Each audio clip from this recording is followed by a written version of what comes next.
Content creation লাইফে 4 বছর লেগে গেল আমার এটা বুঝতে। রোজ রোজ ভিডিও আপলোড করছো, 500,000টা ভিউজ হয়ে আটকে যাচ্ছে। রোজ রোজ ভিডিও আপলোড করে যদি ভাইরাল হয়ে যেত তাহলে আমাদের পাড়ার সৌরভ যোশী আজকে বড় লোক হতো।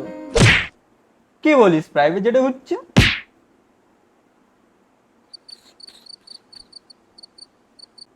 হ্যাঁ, তো আমি কোথায় ছিলাম? হ্যাঁ, রোজ ভিডিও আপলোড করতে হবে।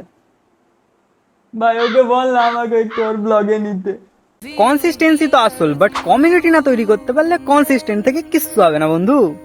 আবার কমিউনিটি কি ভাই? কমিউনিটি হলো তোমার কন্টেন্ট কারো পছন্দ, সে তোমাকে তোমার কন্টেন্ট দেখে ফলো করলো এবং তোমার প্রতিটা কন্টেন্ট সে দেখছে, লাইক করছে এবং তাতে কমেন্টও করছে। এই রকম অনেক মানুষ যখন তোমার সাথে যুক্ত হবে তখন তৈরি হবে কমিউনিটি। এই জায়গায় পৌঁছাতে অনেক সময় লাগবে, একটা শর্টকাট উপায় আছে, বলবো? বলবো?